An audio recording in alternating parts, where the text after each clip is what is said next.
Howdy, Ags. Welcome to Aggie Growth Hacks, the podcast sponsored by the McFerrin Center for Entrepreneurship at Texas A&M, where we are dedicated to helping entrepreneurs improve their business, connect with other Aggie entrepreneurs, and supporting one another.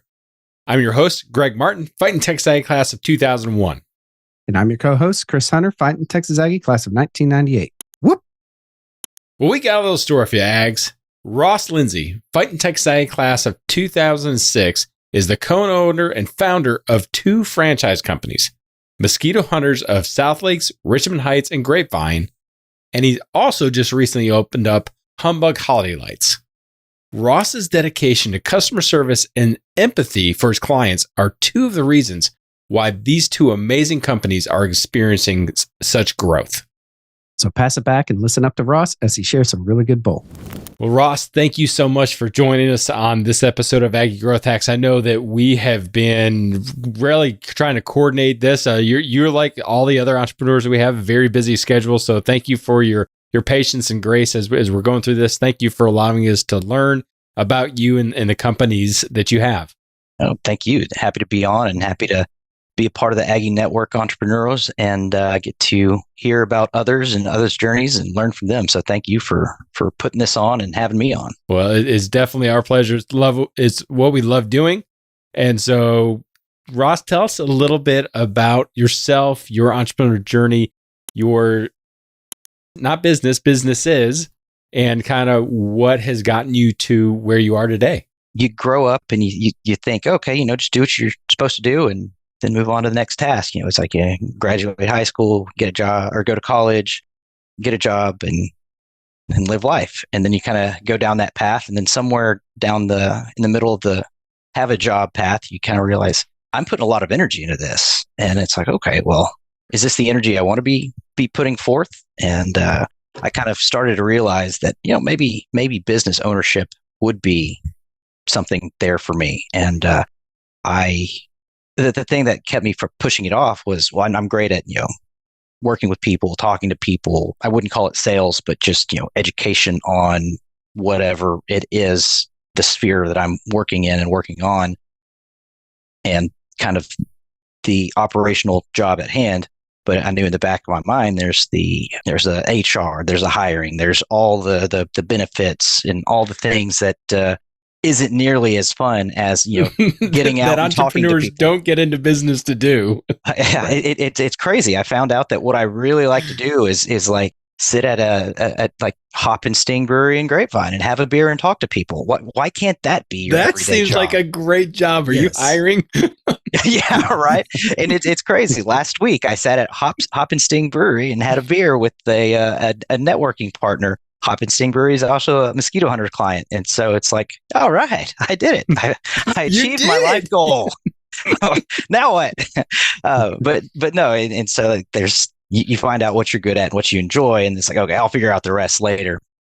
And I will never forget being in Fredericksburg, Texas. And it was, mid-pandemic. And it's like, okay, you can work from anywhere. It's remote. And so we're like, oh, why don't we go down in the hill country and have a glass of Weiner 18? And, just then we'll work. I don't like the way this interview is going. So we did. We went down there, and it was like a Monday or Tuesday, and I was just sitting there on the kitchen table with my laptop open, and I was like, how do we get to the point where this is what we're always doing? Like, okay, yeah, let's work, but let's work for somewhere we want to be. And everybody scrolls on their phone, right? I guess I clicked the right thing on Facebook, and I got an email like that next week. And I was like, what is this? I didn't click this. All right, I'll look at it. It was a franchise consultant, and it was like, hey, free 30-minute consultation. We'll just have a talk about franchising. I was like, that sounds terrible. Okay, I'll do it. And within like 5 minutes, I hit it off with a guy, and we just sat there and talked baseball for a while. He was a Nationals fan, and this was before I think the Nationals won their World Series, and so me being a Rangers fan, we just cried a lot. And then once we got down to it, we talked business, and he kind of talked through like franchising, the benefits of it, and how they close the gap on all those things that I don't know how to do and really don't have the patience to learn how to do. And so it's like, oh yeah, they just tell you what to do and then you do it, and then you have a business. And I was like, oh, all right, I'm good at being told what to do. I'm married. And so we talked every week truth. for a month, and he said, "All right, now I'm going to bring some franchises to you, and you just call them out, and then call current owners, and just kind of vet it out and get a feel for it." And so I did, and they brought 4 out, and I knew that I wanted kind of the recurring revenue, like a roofing company was one of them. And it's like, well, that's great. Hey, build this relationship, build this great roof, do all this stuff. All right, see you in 15 years. Like, I want to be able to. No offense to any roofers out there. I've got a lot of roofing friends.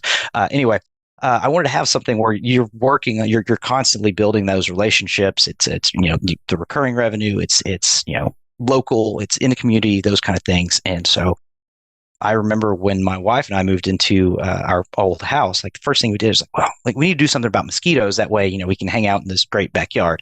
And that was it. We didn't do anything about mosquitoes. There was no advertising. There's nothing like visible for it. So out of sight, out of mind. And so when they brought mosquito hunters to me, I was like, recurring revenue, be involved with the community, feel like it's a fairly easy sale, and we can bring awareness. And people think of mosquitoes as, hey, they're itchy and annoying. Now I have to go back inside instead of hanging out by the pool or grilling or watching TV on the back patio. And it's, you don't think of like the health risks about how they carry West Nile virus, Zika virus, dengue fever, et cetera, et cetera, et cetera. And then they're the only carrier of heartworms to our animals, for example. So mosquitoes are actually the deadliest animal on the planet. You think of something ferocious like a shark or a lion or, a human, but it's far and away mosquitoes. So things you learn. But yeah, so we could bring awareness and all these things. And so within a month of starting the conversation with mosquito hunters, we signed on the dotted line and flew out to Chicago, did the training and all those kind of things. And that was April of 2021. Just fell in love with the home services, got tied in with the Chamber of Commerce, and found out how to give back to the community, so to speak, but just get involved and get to meet a lot of great people that are, just normal people like you and me, just out trying to make a living. And it was a fun little social job. Got to learn the ins and outs of hiring and kind of being able to help out and mentor the folks you bring in. My first technician was a high school grad who didn't want to go to college and wanted to learn on investments and maybe start his own business and stuff. And so he said his dad was not happy with that at all. And so they were kind of stiff about it. Go to work. But he ended up starting a window washing company with a buddy. And it was working for me. And so he's like, well, I can't really work full time because I'm trying to build this. And I was like, I'm a startup. I don't have like a lot of work for you. That's actually perfect. And I can say from experience and now hiring for Humbug, I think that's the hardest part of a startup is like, you want to be able to provide for somebody and give them the opportunity to make money for themselves. But it's like, I don't really have a lot for you right now. And so you kind of have to have that right fit at the beginning. Yeah. And then it turned out to be perfect for him. He ended up doing his own company. And then one of my clients, again, another startup company, ended up being impressed with him and hired him on for window washing for kind of what he does with the System 4. Actually, Chris Walker, another good ag up here in Colleyville. And so he works for Chris and he does like operation management for him part-time while still doing his window washing and all that kind of stuff. So I still talk to Bryce now and I'll help him out and give leads and referrals to him. And, it's neat to be able to kind of give back to the younger generation. Speak into that. That is so cool. Absolutely. I mean, I loved my time in Aggie land, but I would absolutely say I did not take advantage of it. I had a little bit too much fun, and I like to say that I foreshadowed the Mavericks championship because I'm pretty sure I graduated with a cumulative 2.011 GPA. So Mavs won in 2011, so you're welcome. I worked a little too hard in the wrong place this freshman year, and I got the fun 0.0, but climbed my way back, baby. I had the wrong kind of college experience, I guess, but I grew up a little bit after. Or the right one. Or the right one, absolutely. Right. I've still got buddies that's like, oh, hey, the Blocker building? I'm like, no, absolutely I don't. What's that? So I look back at it, it's like, I know that I did well in high school and made my grades and all that kind of stuff, but I wasn't prepared, so to speak, to be successful in college. And so, I like the younger generations, kind of the same thing that I went through of like, oh, here's what I'm supposed to do, but is that really for me? And if it is, then how do I maximize that? So anyway, the hiring process is in my giant tangent that I went away from. That was another fun part of the company and getting it off the feet that way. And yeah, so the growth part was a lot of fun. And then we had our first full season, and we got the ground game belt championship for first year franchisees. They have the goals for a certain amount of guerrilla marketing, your door hangers and yard signs and parking waves and Google reviews and those kind of things. And so that was kind of my first goal, was to be able to be the top of the incoming class for that. We got the belt. And a big reason they want you to do those things is, it's just like anything else, just do the work and you'll see the fruits of your labor. It's, get the brand awareness out there. And so we got that. And sure enough, we've been extremely successful as far as client acquisition. The first year we were, I think, the top in sales there. And congratulations. First year out. That's awesome. Yes. And so we got the Rookie of the Year award, which was really cool. You look back at it and be like, oh, I don't feel like I did anything special. I just did what I was supposed to do. But it's neat to have the backing of franchise that can kind of give you the playbook. And then you see that the effort you put forth, how it comes to fruition. And so yeah, we thought, this is great. Now what? And so I had all these big, great ideas, and one of my really good friends is a business genius, and he also lit us up in 2003 for OU. I think he had like 180 receiving yards and 3 touchdowns in the first quarter, so to speak. And he doesn't let me hear the end of that, but it's Mark Clayton, and he helps me out kind of with the here's my goals now, but here's how I want where to go and where I want to get to from here. So just having those mentors in place is a huge thing. And so my initial plan in talking to him was, okay, we've got our area here. What if we added these all areas and get VC funding or something to add these territories, add the staff, add these sales and whatnot. And so I was getting kind of out in front of my skis a little bit there. And that's when kind of the Humbug opportunity popped up. And it's like, oh, okay. And it's kind of starting back over from the franchise standpoint. But as a franchisor, Mosquito Hunters and above them Happiness, they want to focus on home services. And there's been a lot of chatter about holiday lightings. And they wanted to dip their toes in it. Last year, there's 3 franchisees that did it. And then so this year, they were trying to get more in, invited me. And so we've kind of seen the numbers and the work that goes into it. And it's like a pilot program, but really exciting. But I think the best part for me personally on that is it kind of wrote me back in from how do I go from 0 to 100 in 60 seconds and maybe get back on a path that's more attainable and whatnot. So that's been a big blessing. Since that was a relatively new flag for the company, I mean, did they provide you as much support as it wasn't as mature as Mosquito Hunters? So did they, or is there so much crossover with a lot of that stuff that it really didn't need to provide you a whole lot more support? That's what's really fun about it is, so like I said, there were 3 guys that did it last year. And so they were all kind of learning by the seat of their pants. And so they're like, okay, now we've got a grasp of, what it takes to do, what equipment you need, all those things. And now how do we do it on a bigger scale? And so this year, I think there's now 12 operating classes, and they had a training. I think they partnered with another company that kind of does holiday lighting training and that has years and years of experience. And so, yes, they do somewhat provide the franchise backing. They've got the holiday or the social media marketing and the Google and the websites and those kind of things that franchise typically provide, but they don't have all the materials. They've got door hangers and yard signs. They don't have all the flyers and this and that. And they're still in the information gathering phase of let's see what works. Let's see what we can do. Okay, if we do these things, let's get really good at this and then kind of expand from there. The same franchise aspect. We've got a group chat with there's 5 of us that are constantly, hey, what'd you see with this? Or hey, what do you think about this? Or what about this vendor? Or have you seen these clips? Or how do you compare this light versus this light? That's been great. But what's also really incredible that you don't really think about is Facebook groups.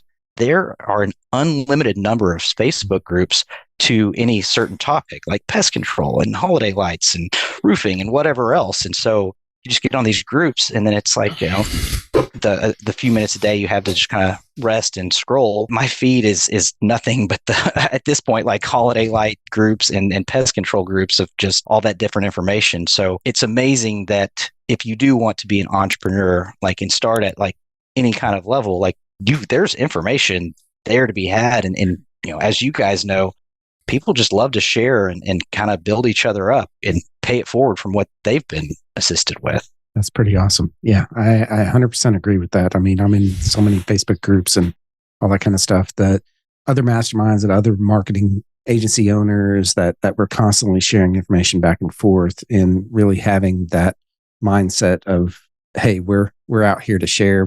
I'm giving back a little bit here. Okay, so shifting gears a tiny bit, right? This is Aggie Growth Hack, so we got to talk about Aggie stuff every once in a while, right? Is there anything that you learned at A&M? Is there like one specific thing that you learned at A&M besides having fun, right? That helped you as an entrepreneur? Everybody talks about the Aggie network, and I mean it's second to none. And so it's like, okay, starting a business, like how do I do all the networking and this? And it's like you get into the Chamber of Commerce and the community and these kind of things. And it's like, I've got my blinders on. I'm not even thinking about the best opportunity. And that's the different A&M networking groups like out of school. And so there's the Northeast Tarrant A&M Club. And so I've tried to get more involved there, time permitting, of course. But man, there's a lot of great folks in there. Quick funny story. I was at one of the luncheons, and a gentleman comes up to me at the end, asks for my card, and says hi and introduces himself and walks off. Okay, that's great. A few days later, he starts an email chain with myself and his wife. And, I get scheduled to go out there and give like a consultation and survey the property and get an idea of what we could do. And as soon as I pull up in the driveway, I immediately know where I am. And I was like, oh my gosh. And so on my business card, it's a picture of me with my dog, George. And so I walk up to the lady and I hand her my business card. She's like, oh, thanks. And I said, no. I said, I got George here. And it turns out that they foster puppies and dogs and all these kind of things. And so I was like, so cool. It's like, yeah, his name was Andy when we got him. She's like, oh yeah, that was the Andy Griffith batch. And so it's like, oh my gosh, you know my dog and remember my dog. And so it just like little networking things like that. And I think that's the main thing I take from A&M and in my time there. Well, that would be beneficial for a podcast to talk through. That's right. Well, Ross, you've got two different companies. Both of them are concentrated in the home services industry to be able to help homeowners and give them value. What's the biggest challenge that you're having now? Because, I mean, literally, we had a conversation earlier today with someone who is radically changing home ownership from the standpoint of the services and everything provided. So we need to connect you with David, but really, what is the challenge that you're facing right now, and how are you guys overcoming it?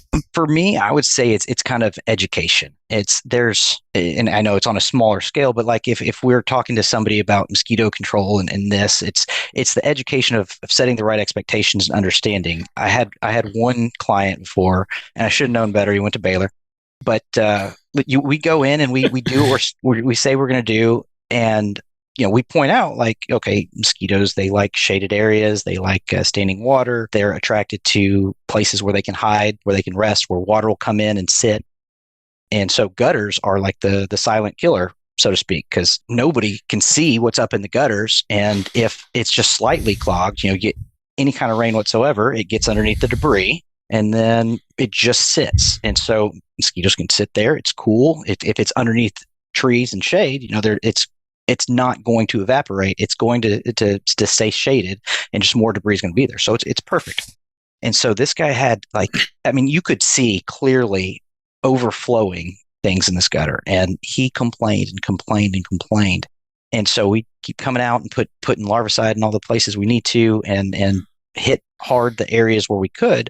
And I said, if you're sitting on the back patio and you're getting bit, there's a low hanging gutter right here, like 8 feet from where you're sitting. Once they sense you, they smell the carbon dioxide off your breath, they know there's a blood meal. And so we can do everything right, but if there's certain conditions there that aren't taken care of, it's not going to be nearly as effective as you need it to be.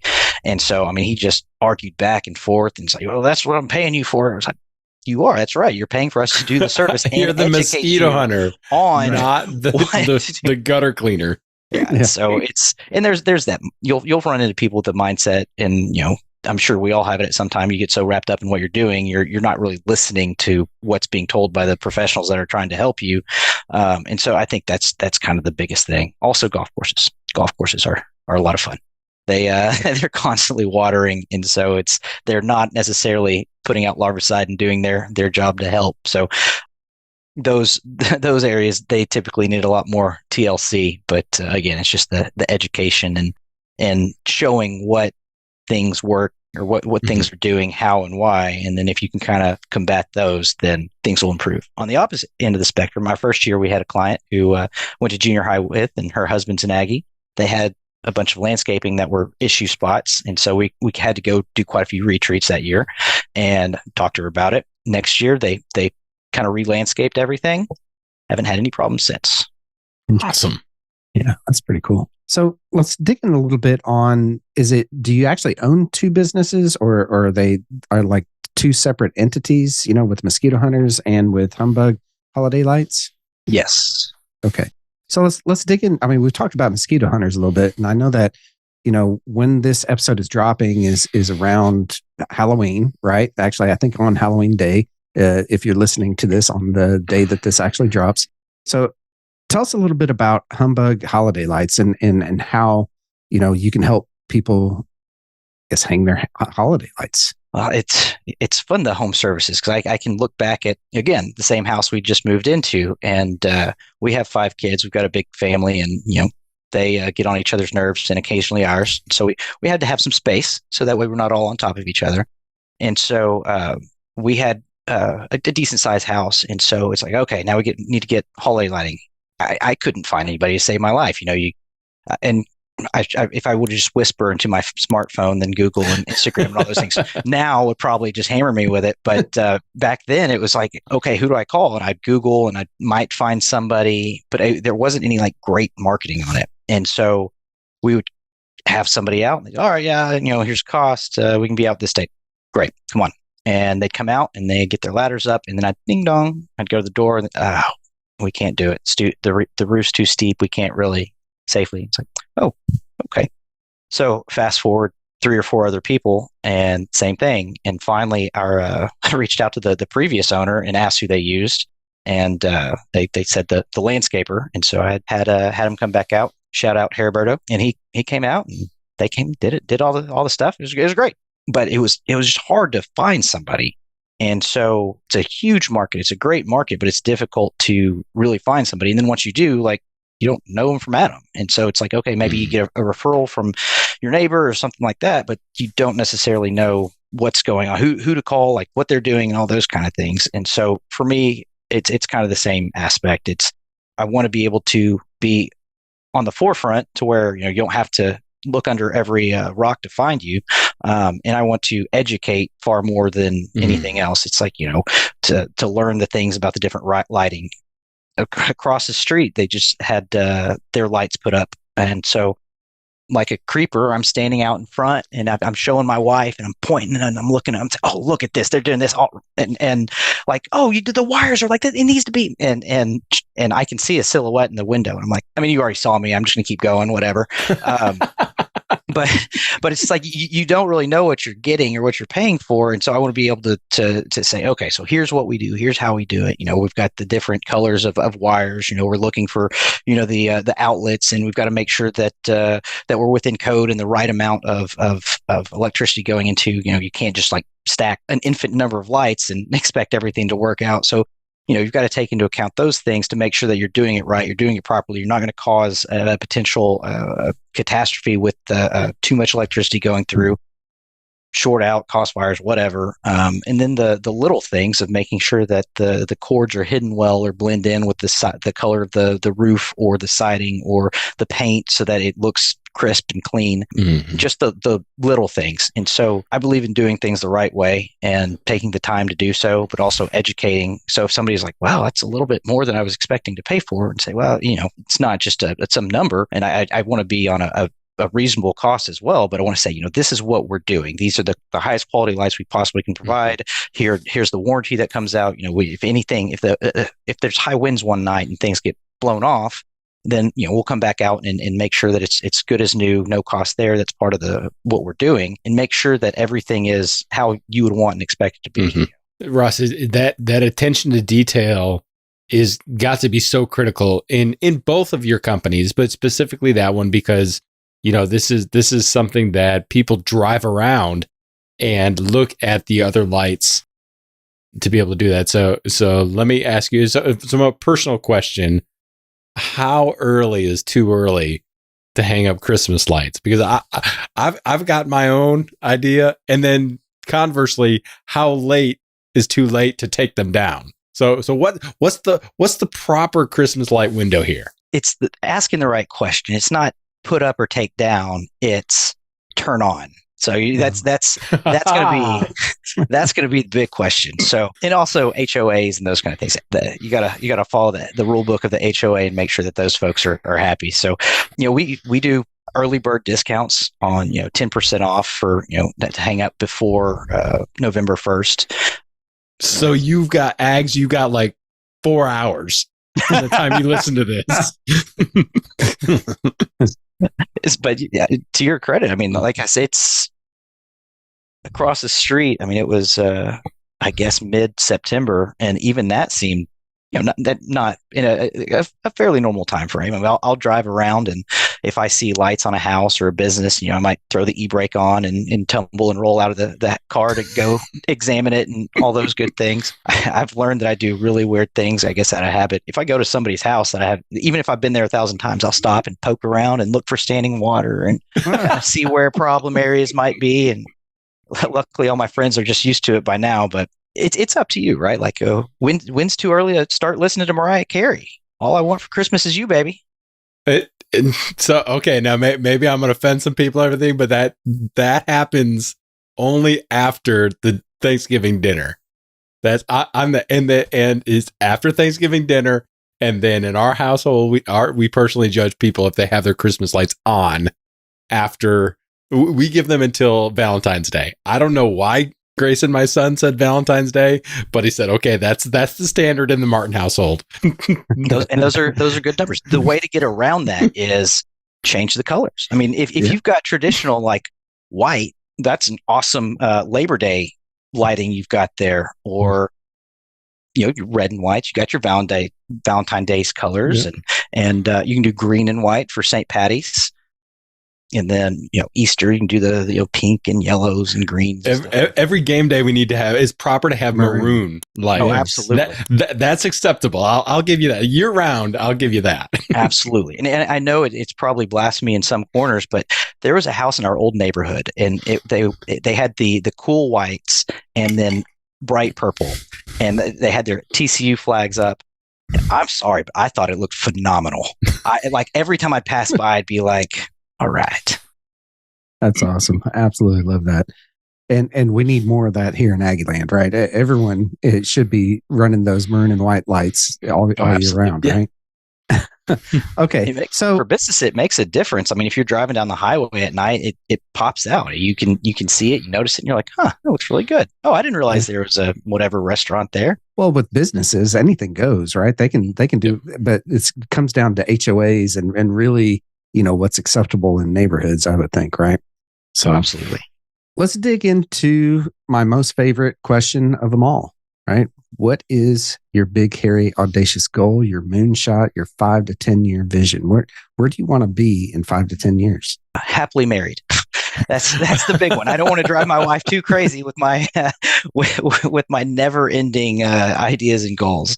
So there are times where she looks at me and she's like, what are you doing? But realistically, that's a big part of it. It's, I believe in doing things the right way for the right reasons. And so it kind of starts with the goal and the vision, the mission statement. And that's, serve God, serve people, and serve the community. And, when you do those kind of things, it falls in line. The companies that seem to do really well, look at Chick-fil-A, for example, they follow their values and they're uber successful. So, if any way we can support the community and support, our family and do those things the right way, that's how we want to do it. And if we focus on doing the right things, it helps the rest easier. Now, selfishly, like I said, I get in front of my over my skis sometimes, and that was kind of like, okay, well, we get all the mosquito hunter territories and the south side of the Metroplex and hit Fort Worth and Irving, Las Colinas, these areas, Arlington, Mansfield area. But then once I kind of boiled down to it, it's like, well, we're in a great area here in kind of the mid cities, Southlake, Colleyville, Grapevine, North Richland Hills, Keller, Trophy Club, and the surrounding areas.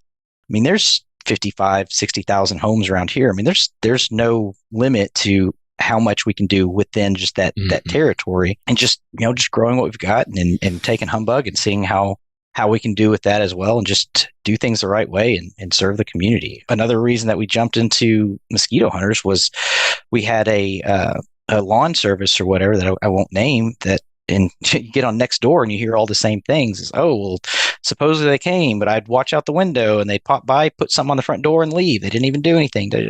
And then if you call them, they might say something, might send something. It's just like, man, customer service just isn't what it used to be. Yeah. And so my wife and I, both of our backgrounds is customer service based. And, I came from benefit technology, benefit enrollment technology, and all those things. So if you make a mistake, then somebody might get denied their claim to go get surgery. And it's like, that's a big deal. And so, you want to be able to, if somebody has that call and say, hey, I got denied a claim, say, oh crap, like what happened?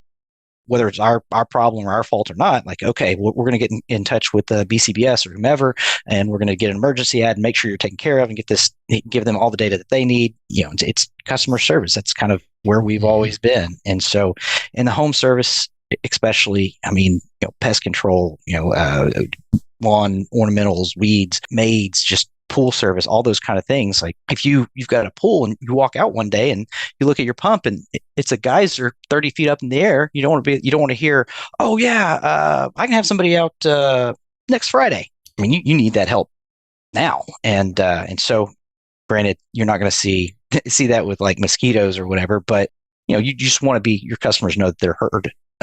And that you're going to do what needs to be done. I think it's that empathy that you have for your customers, and the fact of you approach business as, hey, I'm just going to treat you the way I want to be treated, is going to really build success for you. And as you grow in both of the businesses, because they're so symbiotic, that's amazing. So thank you so much for sharing that with us, Ross. We're heading into the lightning round. One rule: answer each question 30 seconds or less. So what is your favorite personal hack? Podcast, book? What can we learn from you? Oh, I just like to learn. I think we get a lot of biases in there of political parties. Oh, the other guy. I really love the Smartless podcast. If I'm not trying to learn something, because they interview all these people and you get to hear them that you might have some preconceived bias about, and get to hear about who they are as a person. Be like, oh, well, they're not so bad. Why am I so grumpy? Then also, Rich Dad Poor Dad was a big book for me to actually learn some maturity and responsibility that I didn't have before. What is your favorite business hack now? And book, podcast, whatever, anything goes.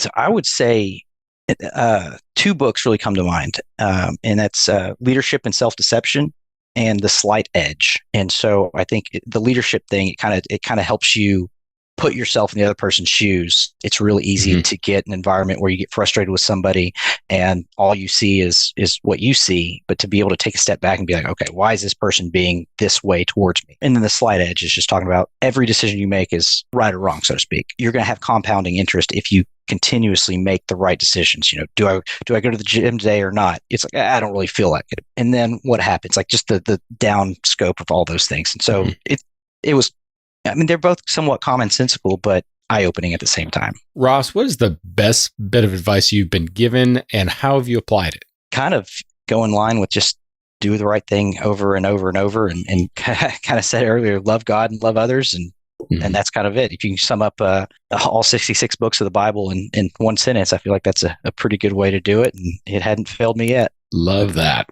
Yes. All right, Ross, how can the Aggie Growth Hacks family get in touch with you, and how can we support and encourage you? I mean, I've got my personal Facebook and LinkedIn and Instagram, which I probably don't get on nearly enough. But Mosquito Hunters, our website, mosquitohunters.com/Southlake-TX, or we're on Facebook and Instagram and LinkedIn as well. Those are probably the best and easiest ways. Email is rosslindsey@mosquitohunters.com. I may not be super responsive all the time, but I see it.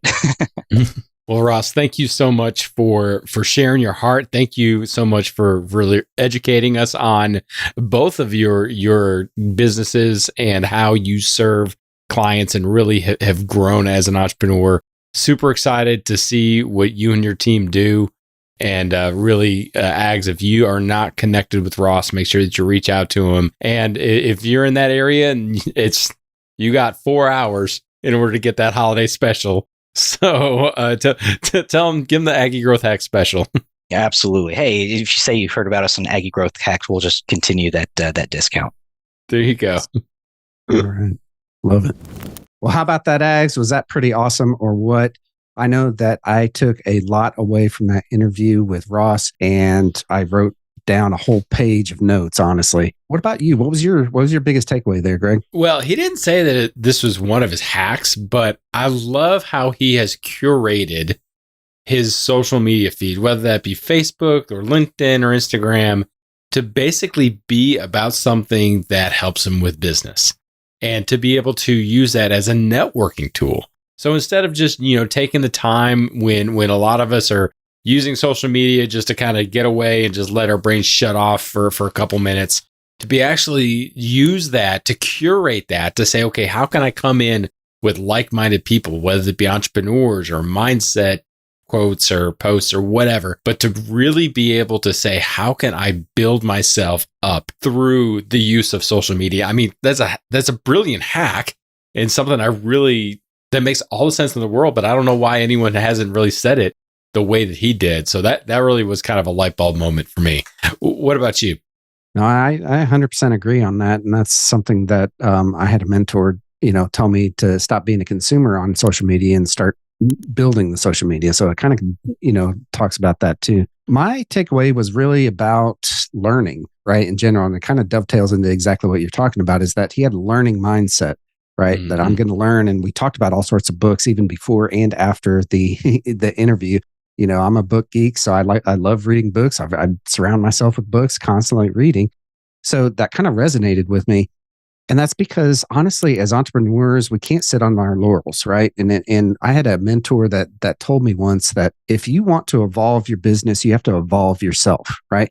And so you do that by constant learning, right? And honestly, that's one of my core values of my company as well as myself is constant learning and having a thirst for knowledge. It's just so important as entrepreneurs to be constantly looking for better ways to do things. And the way to do that is to learn, right? We have to learn what we did wrong. We have to learn how to do things right. So that's just how it is. 100%. You always have to be moving forward, always have to be growing. And I think that we've heard that a lot today in the couple interviews that we've recorded. So Ags, I mean, you know this. If you're an entrepreneur, you're constantly teaching your folks, but you need to take care of yourself. Well, that's going to do it for this episode of Aggie Growth Hacks. We hope that you've enjoyed it. We hope that you learned as much as we did about mosquito hunting and hanging up Christmas lights and when the appropriate time to turn them on and turn them off is. What did Michael Jordan say? That Democrats buy shoes too. So he didn't want to alienate anybody. But Ags, so this is dropping on Halloween. If you're listening to it on Halloween or afterwards, make sure you contact Ross and you get that Aggie Growth Hacks discount. If you're not connected with Ross, connect with him on LinkedIn, Facebook, or Instagram. If you're interested in kind of his services and learning more about business, he's definitely the type of guy that just loves talking about entrepreneurship. And I know it's going to bring a lot of value to you. If you're not connected with Chris or I or Aggie Growth Hacks, make sure that you do that. We're on LinkedIn, Facebook, Instagram. And finally, give this episode a big gig'em, a thumbs up, and share it on whatever podcast app you're on right now. We want to give a huge shout out to our sponsor, the McFerrin Center for Entrepreneurship at Texas A&M University. Since 1999, the McFerrin Center for Entrepreneurship has served as the hub of entrepreneurship for Texas A&M. If you're an Aggie entrepreneur or even a wantrepreneur, head on over to their website right now to find a program that's right for you. Just go to aggiegrowthhacks.com/McFerrin. Well, Ags, join us next time when we connect with another great Aggie entrepreneur and learn how they hack their growth. Until then, I'm Chris Hunter. And I'm Greg Martin. Thanks and gig 'em.